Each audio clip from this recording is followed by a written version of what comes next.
position was about standing position. But one of the functional tasks that we did all days is lifting or forward bending with weight or without weight, okay?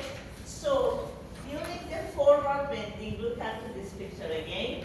During the forward bending, the center of gravity moves toward anterior, and so again, if we have a good contractions of the muscles, and if we have a strengthened muscles in the abdominal wall, the producing force by the abdominal muscles should be lesser than the force produced by the paraspinal muscles. Why? Because the difference of lever up. Okay? So I'm going to do the forward bending, and for this manner, I need the contractions of the abdominal muscles lesser than contractions of the paravertebral muscles. How about the type of contractions of the abdominal muscles versus paravertebral muscles? The type of contraction, what is your idea? Isometric. Why isometric? I put the forward bending. It is not isometric. هذا eccentric. Yes, it is tonic, but which type of tonic? You mean eccentric or? Yeah. Eccentric. Which of them is eccentric? The Abdomen or paravertebral? Paravertebral. Paravertebral muscles working as eccentric because it should be elongated. But regarding to the abdomen, it is concentric. Which of them producing more force? Concentric. Or concentric? لا eccentric. Eccentric producing more force than concentric. But what is the disadvantage of eccentric contractions? What? Disadvantage. Of the eccentric? Yeah. The over elongation of the may we have the شو قطع Increased بالأوساط؟ tension of the muscle. Extension of the tension. Increased tension. It is good or bad? But Why? because the muscle could be shortening. لا هو احنا عندنا So based on your ration, stretching exercise is too bad. It's not correct.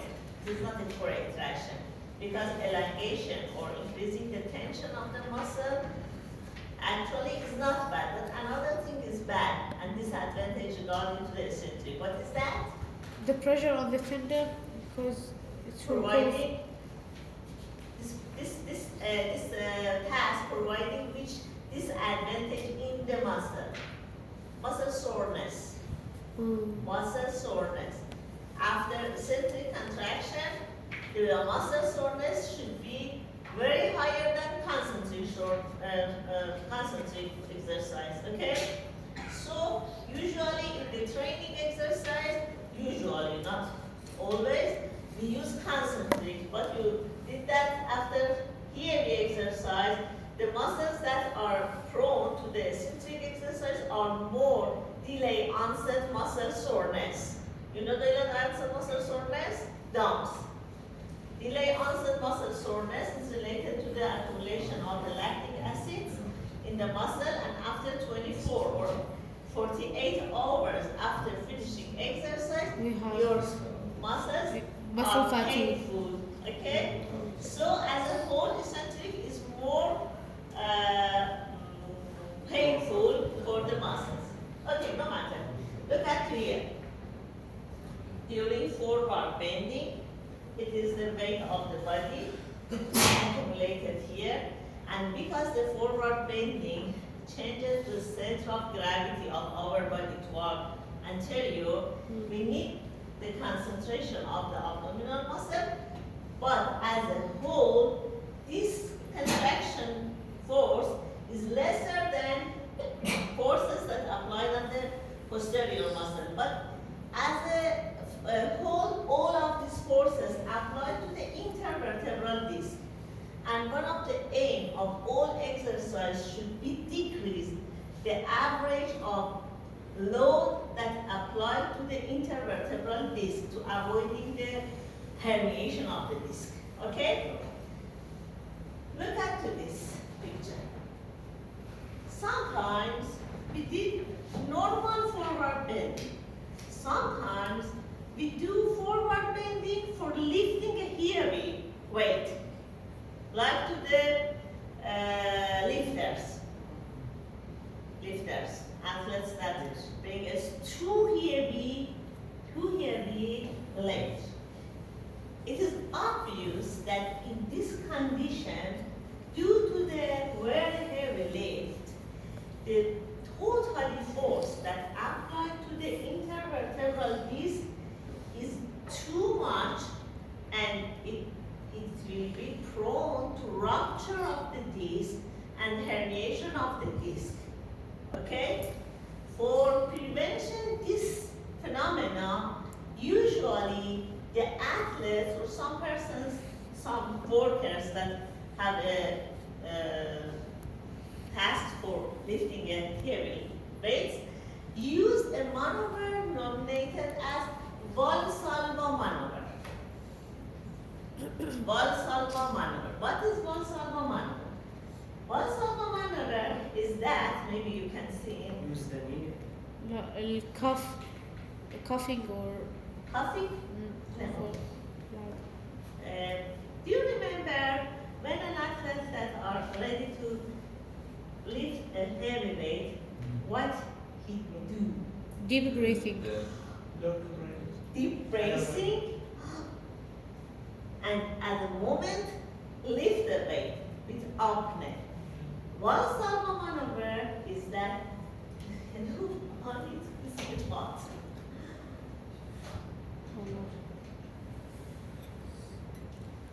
At the moment, the athlete go to the forward bending, and then deep bracing, and then close the gloat for some seconds, providing an apnea, and during this a few times, he bring the weight toward his chest. Why? Why? Because, look at this, it is the maneuver, Valsalva maneuver. After deep bracing, the lung is full of air, and it is too dense, and diaphragm come toward inferior and press on the abdomen. After deep bracing, the gloat is closed. The gloat is closed, and so the athlete has an inflatable box in his abdomen, that it is a very dense. By this manner, the center of gravity of the body from the anterior part of the abdomen change and transfer to the middle part of this inflatable part of the abdomen. So, the lever arm of the contraction of the abdomen muscle should be lesser than before, yeah? And so, the average of load that applied for the paravertebral muscle should be lesser too. Understand? Can I explain Arabic?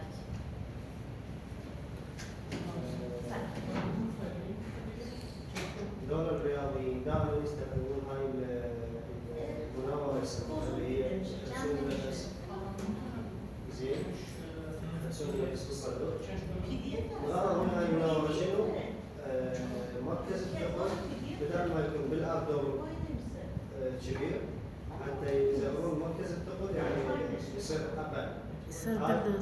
يصير تقريبا في وسط البطن. هذا الذراع مال الثقل يخفف اذا نقص او قل يخفف الضغط على اللوبر. I understand everybody. If we have a palatable structure And we have some muscles, for example, in the anterior part of this, the center of gravity should be on the anterior part. If we fill this structure with a dense material like the air that should be closed, it should be to the inflatable structure, and so the center of gravity move toward the inside of the structure.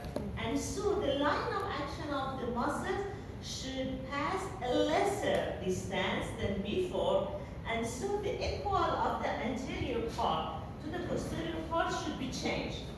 For the compensate the activation of the abdominal muscle, multiply their distance should be lesser, and so finally the load driven by the paravertebral muscles should be decreased too. It is a mechanism that pressure applied to the intervertebral disc at the level of L4 and L5 will be decreased. And so the risk of damage will be decreased too, especially in the persons that have to heavy weights, lifting the heavy lifts, like to the athletes, okay? But the disadvantage of this mechanism is that we can use this mechanism just for some seconds, not more than it. So you cannot do Valsalva maneuver and then lift a weight and go to the other stairs. Because it needs oxygen. Just for some seconds, it can work. By these techniques, the studies show that the load applied to the intervertebral disc decreased about 24, I think, to 50%. I think mentioned here. Here. Look at this.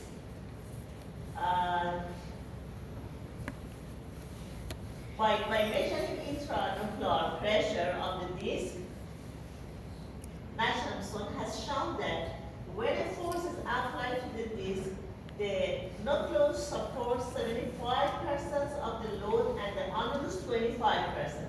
And after using Valsalva maneuver, this load should be decreased among 25 to 50%.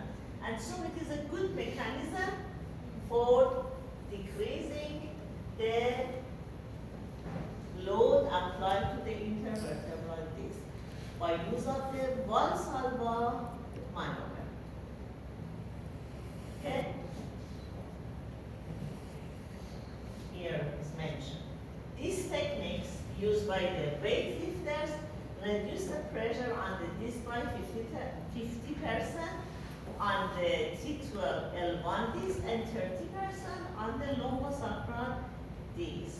For the same reason, the force exerted by the spinal muscle too is reduced by 55%. It's very amazing, and will reduce the risk of injury in the persons. Okay?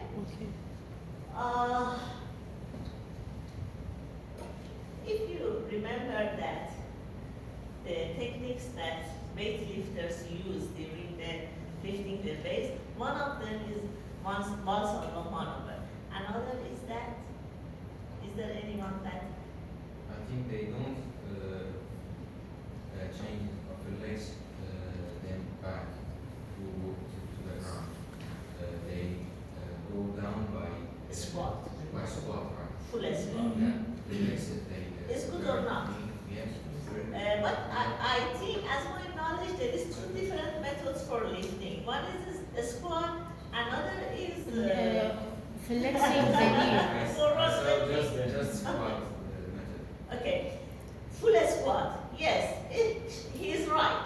They use full squat for bringing up the heavy lift. But actually, based on the medical condition, full squat is not recommended. Based on the evidence, semi-squat is the best method for lifting the weight. But in the load is very, very heavy. It is not another solution for the lifting this.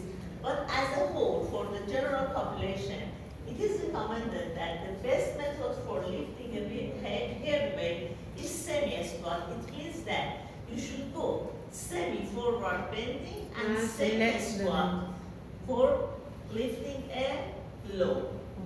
But come back to my question. What is the techniques that athletes use, lifters use for decrease the load applied to the intervertebral disc? They put the weight on their shoulders and hands. It's the techniques of the lifting. Another one. Two techniques. One is directly bring the lift, another is on the shoulder, and then biomechanical techniques, I mean. Biomechanical. One biomechanical techniques was Valsalva maneuver.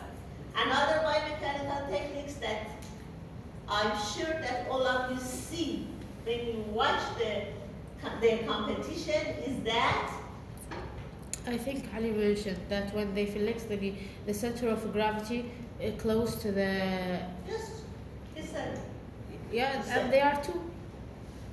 and you're sure that there are two. No, you mentioned that there are two techniques.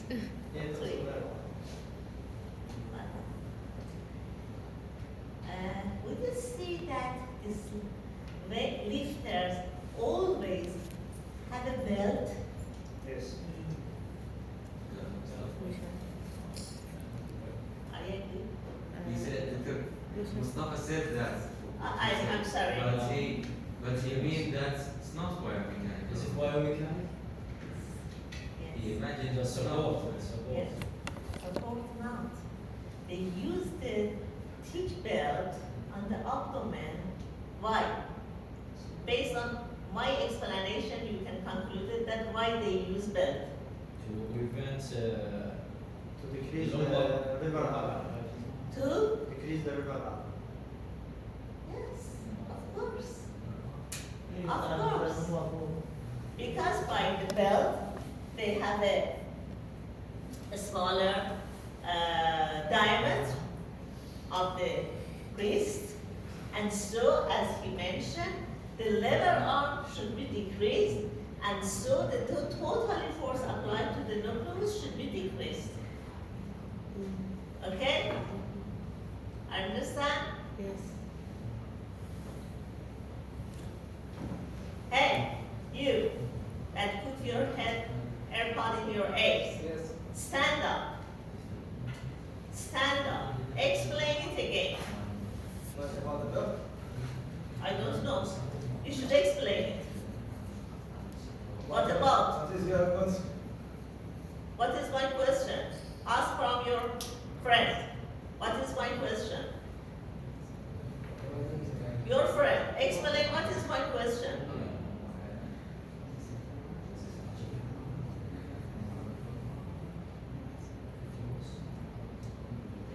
Doctor, I don't know exactly what the question, but Actually, I can't hear you. And I'm sure that you cannot hear me too. Because you're so far from me.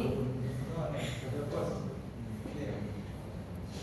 Your voice is clear. Okay, explain. Sit down, please. Okay. Is there a question? No. So, Valsalva maneuver, use the squatting and belt. And how about you? You should consider always, specifically in the experimental sciences, it's better to say it seems. However, we are not sure about anything. You hold that exactly. There's two mechanisms. There's not three. There's two. No. You should consider that always maybe there is another solution. It is a technique. When we are writing a paper after our research and data gathering and analysis and find something, again we mention in our paper, It is not a role. Okay? Okay. So we consider in your negotiation, in your clinical decision making, in problem solving, maybe there is the other ways, the other facts that I didn't think about it. Okay? Okay. So by these three mechanisms, a weightlifter decreases the load applied to the intervertebral disc nucleus, that it is very dangerous and may providing this herniation and some hazard for the athlete. So, valsalva maneuver. The lifter use the belt to decrease the lever arm of the abdomen muscle. Yeah, and so the paravertebral less power is needed. Less power. Less So you mean Force. to get the Force. balance of the Force multiply its lever arm Yeah, I know. should be equal with the force multiply its lever arm. The lever arm and the posterior is fixed, so the force should be changed based on the lever arm of the abdominal muscle in the anterior. Okay? Okay. So it is the different figures of the valsalva maneuver. Okay, let's go to another one.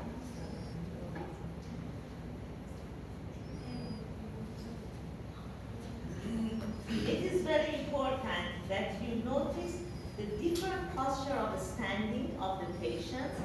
It's a normal standing, that levelness of the shoulder and levelness of the cranioiliac should be done. But if a person have it for many years to stand just on the left side, after some years she has unlevelness of the shoulder as well as unlevelness of the ilium, and imbalance of the muscles in the right side and left side. Some muscles are weakened and others are shortened, and so low back pain is arising.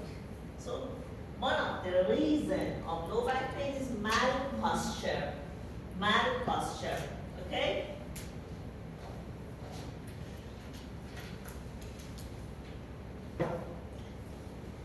In standing position, in sitting position, and in lying position, the malposture should be considered. For example, it is a worker that usually has a scoliotic posture for the spine, and so it's providing some hazard for he or she.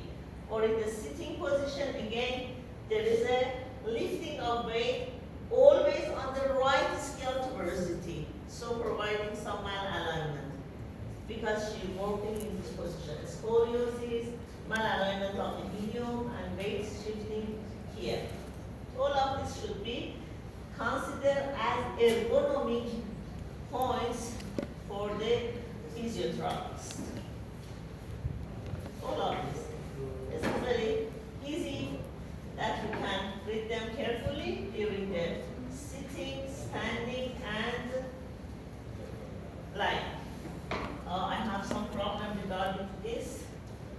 It's difficult to pass the page. Okay. About the range of motion of the lumbar, flexion and extension. During the flexion, the total range of the lumbar is about 40 degrees, and extension is 30. We consider that because the lordosis of the lumbar, when you ask the patients go to the forward bending as physical exam, at the end of forward bending, what is the position of the lumbar vertebrae? What is your idea? I am in standing position, and you ask me for a physical exam, go to the forward bending. At the end of totally forward bending of the lumbar vertebra, what is the final position of this area?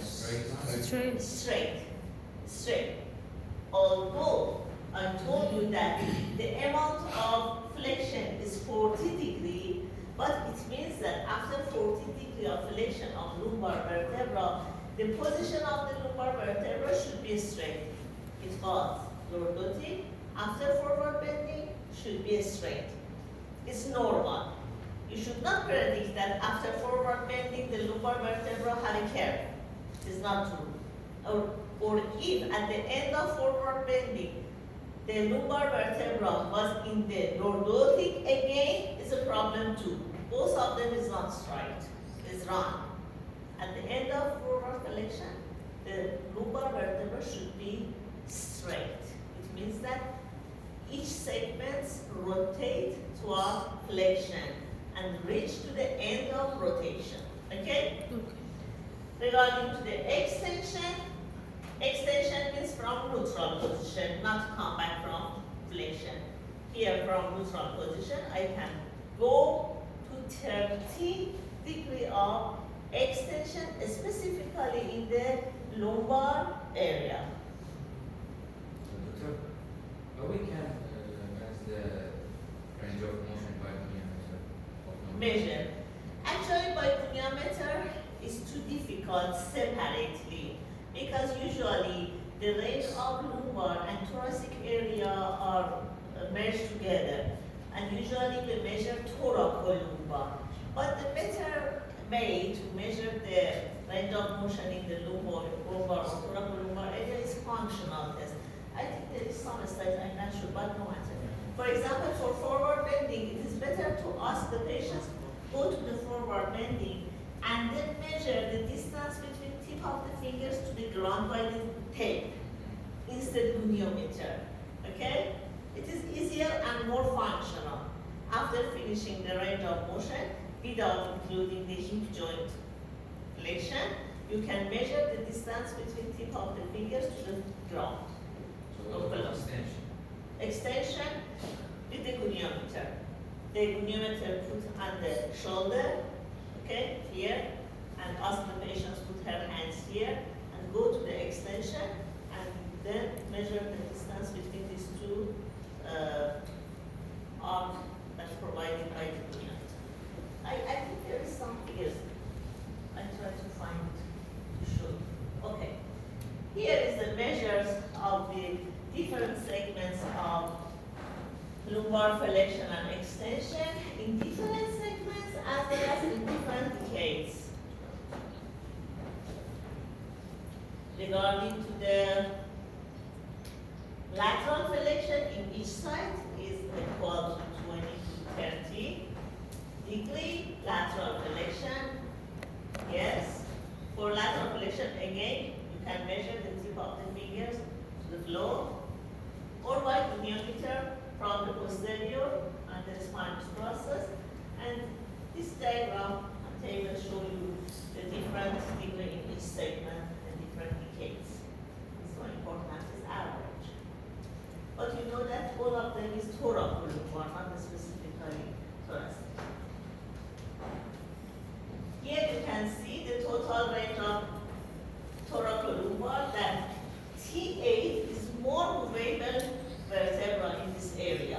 Between thoracic and lumbar, more movable vertebra is T8. Okay? It is the method for measuring rotation.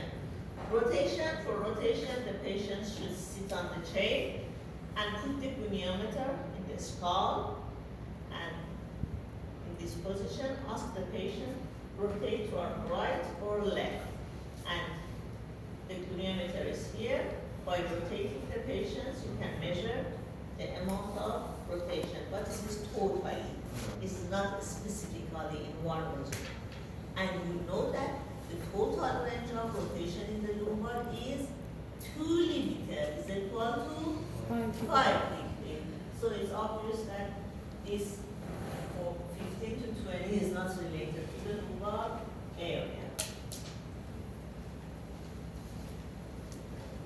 Okay. From now to the end of this class, I will talk about the neurological consideration of the lumbar vertebra. Do you remember that at the first session and at the first slide, I told you that there is 3 tasks in the spinal column. First one was mobility, second one was stability, and third one was Protect the protection of neural systems. Now I am talking about the neural system that is embedded in the spinal column and biological constellations. Okay?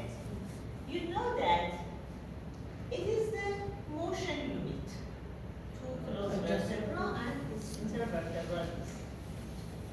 Here you can see a facet joint. There is an intervertebral foramen behind each facet joint. That different part of the intervertebral foramen made from which structures can you tell me? The intervertebral foramen. In the anterior is facet joint and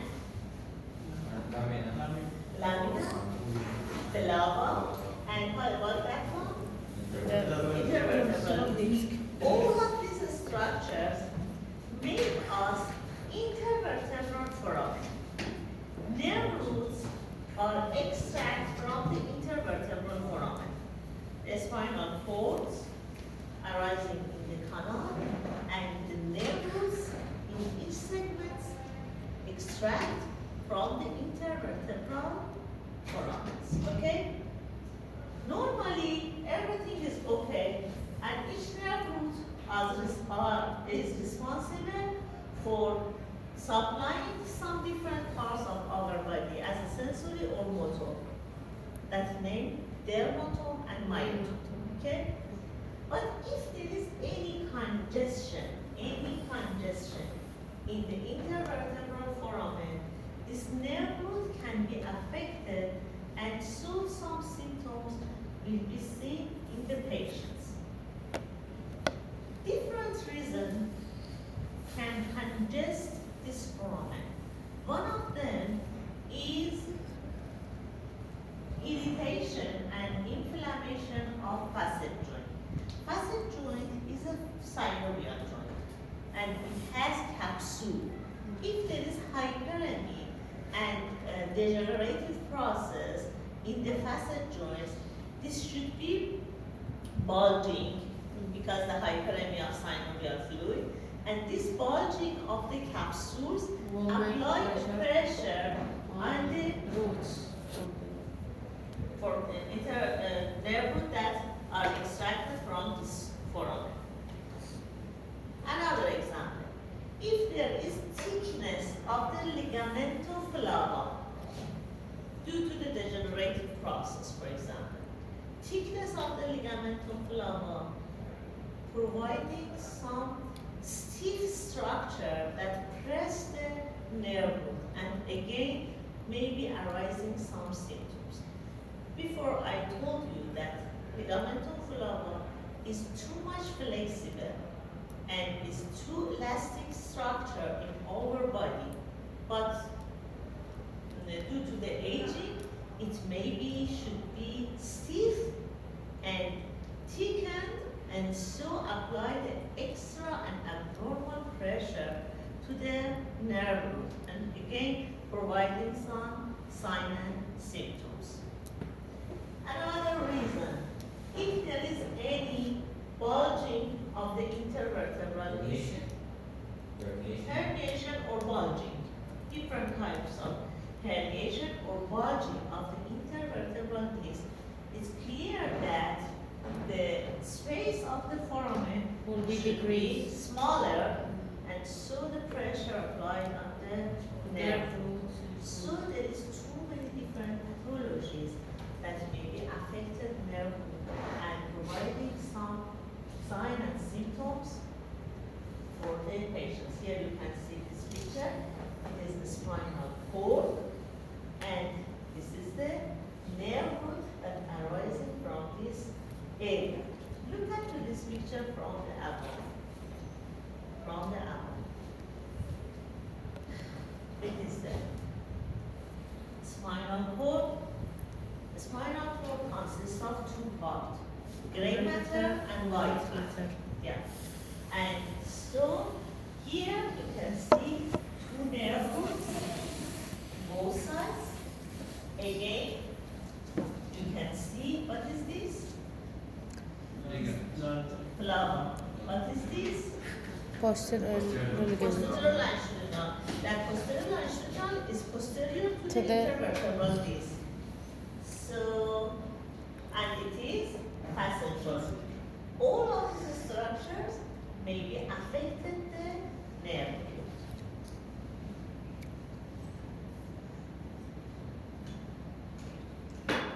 One of the common reasons of affected nerve root is disc herniation. There is two different types of disc herniation. Look at this picture. A normal disc is very high profile and a good extensibility and the nucleus is sharp. So for the forward bending, backward bending, rotation, side bending, the nucleus can move easily and should absorb the load applied to the intervertebral disc. But if there is dehydration of the intervertebral disc, the spherical shape of the nucleus should change to this type. This shape that you can see is a degenerative intervertebral disc. Degeneration of the intervertebral disc. So it means that like to the bones and cartilage that should be degenerate, intervertebral disc can degenerate too. In degeneration, the shape of the disc and nucleus should be changed, and nucleus, instead to be spherical, should be flat, like that. And you can see that due to the degenerative process in the annulus fibrosus, there is some micro rupture in the annulus fibrosus, and nucleus can immigrate onto the annulus fibrosus. Okay? In this case, if we have an X-ray, what can see? Just in this case, that flattening of the nucleus is happening due to the degeneration or dehydration. What is the sign of X-ray of this case? The distance between two body vertebrae. Or decrease. You can see that the distance between two close vertebrae is lesser than normal. It means that flattening of the nucleus is happening. It's So- grade 1. This distance decreasing will affect on passage time. Of course. Previously, I told you that the joint between intervertebral and facet joints are both together. And malalignment of the body, because it is not exactly symmetrical, maybe it's not some malalignment, and providing closing or opening of the facet joint, and biomechanic features of the facet joint should be changed. Okay? So Both of them are together. What's the treatment of that case? Actually, this disease cannot be treated, but we can manage it. We can manage it. One of the techniques for management of this is realignment a vertebra that should be malaligned by mobilization technique. And after that, working on the paravertebral muscle, stretch the muscle, stretch the short muscle, and co-activation of the muscles around the vertebra. This happened when we have grade 1. Grade 1, yes. So, usually in the MRI, it is reported as disc bulging, not herniation. Bulging is not herniation because you have not protrusion of the disc. It is just bulging.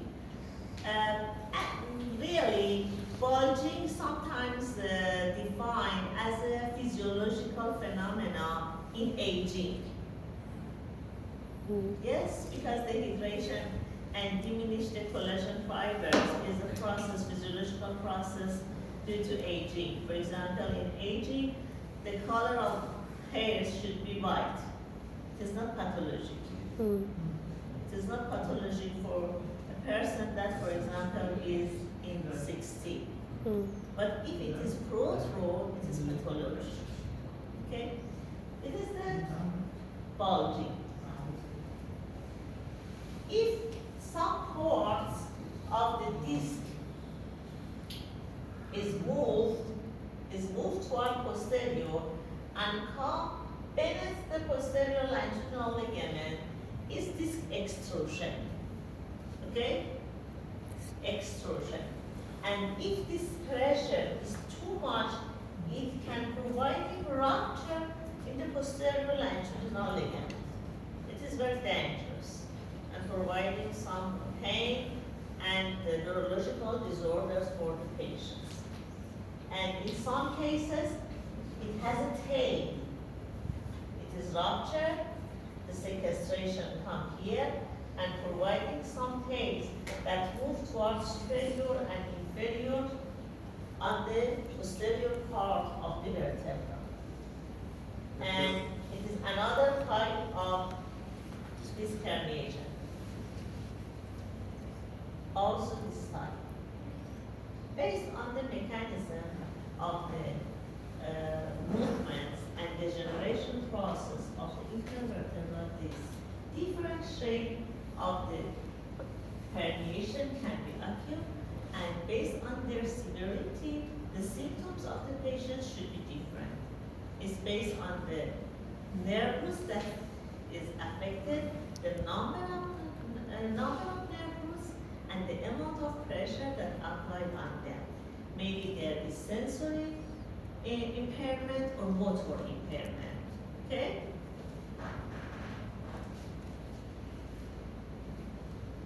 About the mechanism of this herniation, look at this picture. What is the mechanism of real disc herniation? Actually, bulging is not real disc herniation as